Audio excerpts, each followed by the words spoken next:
बांग्लादेश में हिंदू युवक दीपू चंद्र दास की नृशंस हत्या से लेकर भारत बांग्लादेश के बिगड़ते रिश्तों तक आज हम आपको इस पूरे घटनाक्रम की हर परत बताएंगे। 18 दिसंबर 2025 की रात बांग्लादेश के मेमनसिंह जिले के भालुका इलाके में 27 साल के हिंदू युवक दीपू चंद्र दास की भीड़ द्वारा बेरहमी से हत्या कर दी जाती है। दीपू एक कपड़ा फैक्ट्री में काम करता था। फैक्ट्री के बाहर अचानक भीड़ इकट्ठा होती है। अफवाह फैलाई जाती है कि दीपू ने फेसबुक पर ईश निंदा की है, लेकिन न किसी के पास पोस्ट का सबूत था, न कोई स्क्रीनशॉट था, न किसी ने खुद ऐसा कुछ देखा।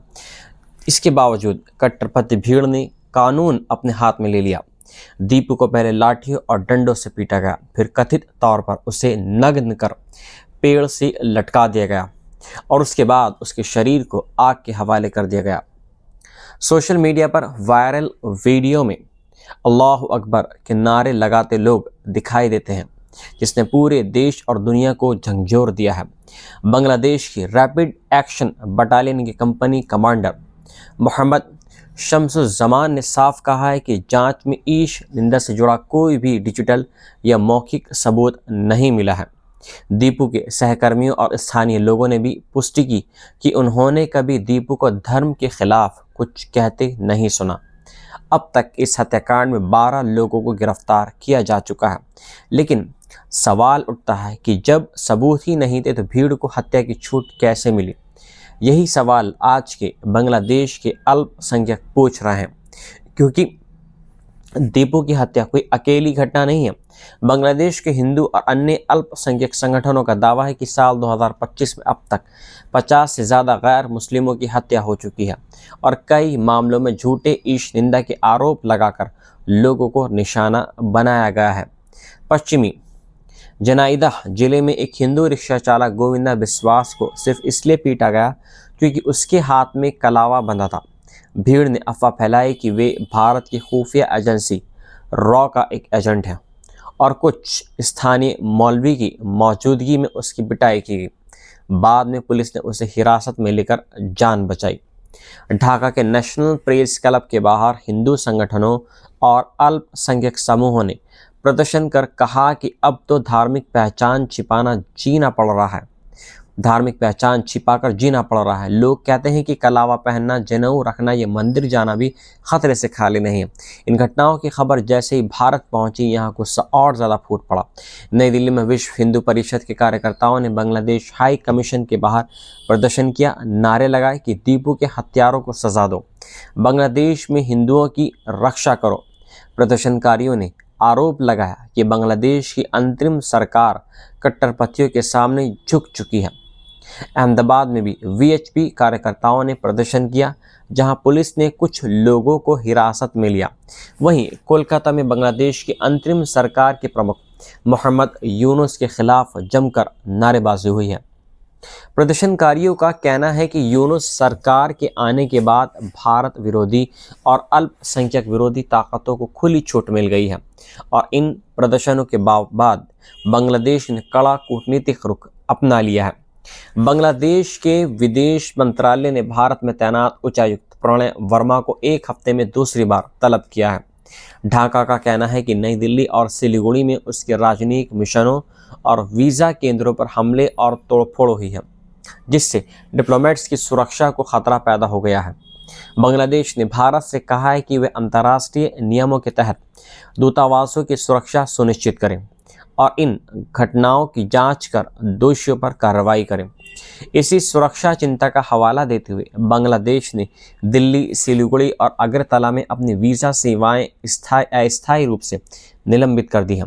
जवाब में भारत ने कहा कि नई दिल्ली में हुआ प्रदर्शन सीमित और शांतिपूर्ण था। केवल 20 से 25 लोग वहां पर मौजूद थे और किसी भी तरह की हिंसा या राजनीतिक खतरा नहीं था। भारत के विदेश मंत्रालय ने बांग्लादेश में अल्पसंख्यकों पर हो रहे हमलों पर गहरी चिंता जताई है, लेकिन बांग्लादेश ने भारत के इस बयान को खारिज करते हुए कहा है कि इस स्थिति को ज़रूरत से ज़्यादा हल्का बताया जा रहा है। इसी बीच बांग्लादेशी छात्र नेता शरीफ उस्मान हादी की मौत के बाद वहां भारत विरोधी प्रदर्शन और तेज़ हो गए हैं। ढाका, खुलना, राजशाही और चटगांव में भारतीय दूतावासों और कार्यालयों के बाहर नारेबाजी और पथराव हुए हैं, जिसके बाद भारत ने भी सुरक्षा कारणों से चटगांव स्थित अपने असिस्टेंट हाई कमीशन में वीज़ा सेवाएं बंद कर दी हैं। इस पूरे विवाद में बांग्लादेश की पूर्व प्रधानमंत्री शेख हसीना ने भी बड़ा बयान दिया है। उन्होंने कहा है कि अंतरिम सरकार के प्रमुख मोहम्मद यूनुस ने कट्टरपंथी ताकतों को बढ़ावा दिया है और यही लोग अल्पसंख्यकों पर हमले कर रहे हैं और भारतीय दूतावासों तक मार्च कर रहे हैं। वहीं यूनुस समर्थकों का कहना है कि भारत में रहकर शेख हसीना लगातार भड़काऊ बयान दे रही हैं, जिससे हालात और बिगड़ रहे हैं।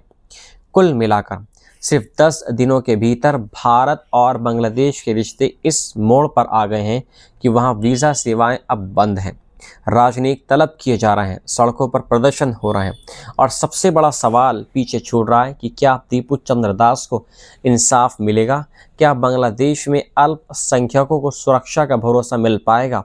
और क्या भारत और बांग्लादेश इस बढ़ते तनाव को कूटनीतिक समझदारी से संभाल पाएंगी या फिर ये आग और ज़्यादा भड़केगी? यही सवाल आज पूरे दक्षिण एशिया के सामने खड़ा है।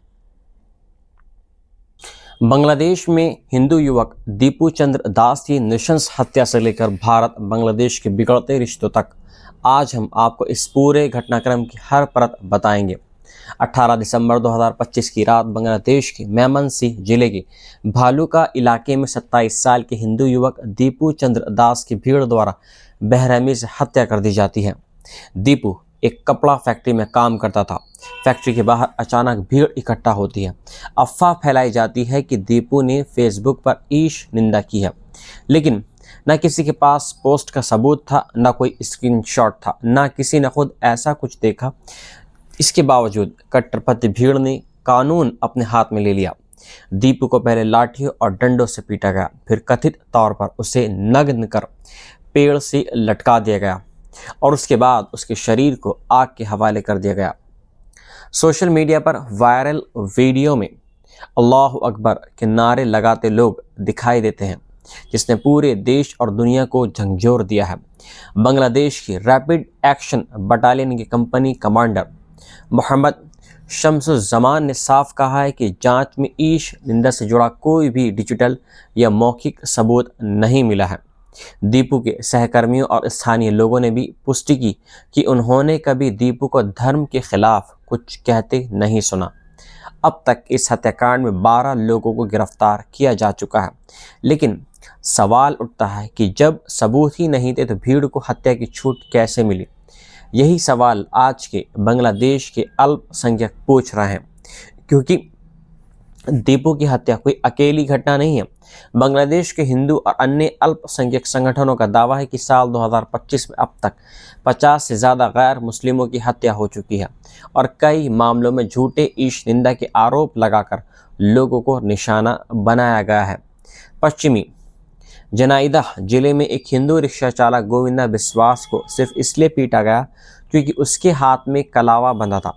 भीड़ ने अफवाह फैलाई कि वे भारत की खुफिया एजेंसी रॉ का एक एजेंट है और कुछ स्थानीय मौलवी की मौजूदगी में उसकी पिटाई की गई। बाद में पुलिस ने उसे हिरासत में लेकर जान बचाई। ढाका के नेशनल प्रेस क्लब के बाहर हिंदू संगठनों और अल्पसंख्यक समूहों ने प्रदर्शन कर कहा कि अब तो धार्मिक पहचान छिपाकर जीना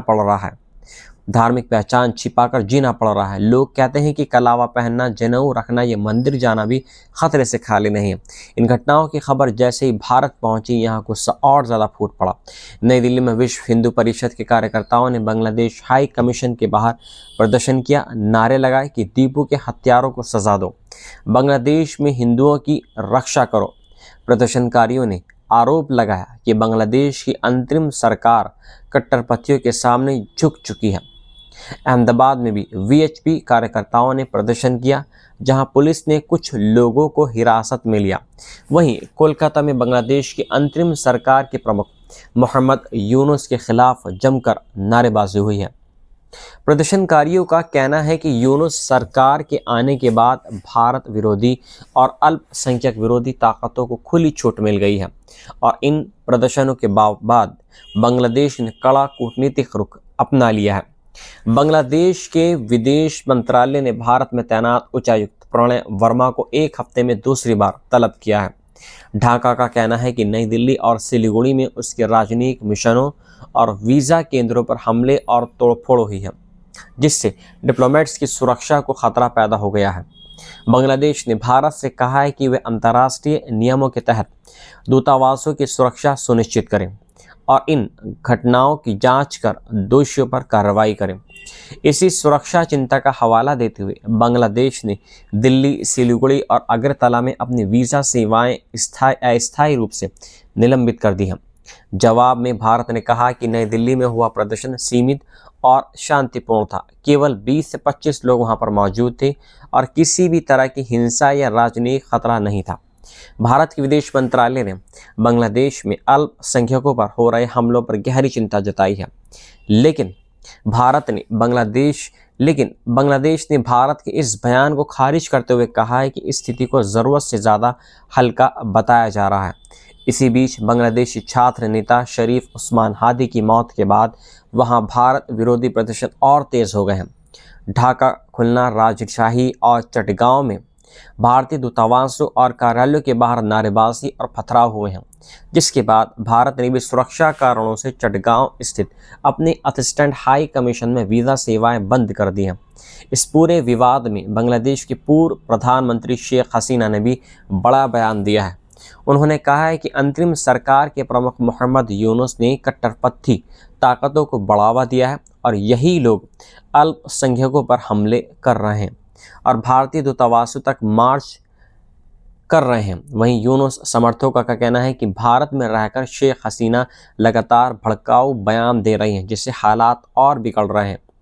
कुल मिलाकर सिर्फ 10 दिनों के भीतर भारत और बांग्लादेश के रिश्ते इस मोड़ पर आ गए हैं कि वहां वीज़ा सेवाएं अब बंद हैं, राजनीतिक तलब किए जा रहे हैं, सड़कों पर प्रदर्शन हो रहे हैं और सबसे बड़ा सवाल पीछे छूट रहा है कि क्या दीपू चंद्र दास को इंसाफ मिलेगा?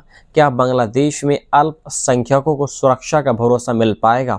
और क्या भारत और बांग्लादेश इस बढ़ते तनाव को कूटनीतिक समझदारी से संभाल पाएंगी या फिर ये आग और ज़्यादा भड़केगी? यही सवाल आज पूरे दक्षिण एशिया के सामने खड़ा है।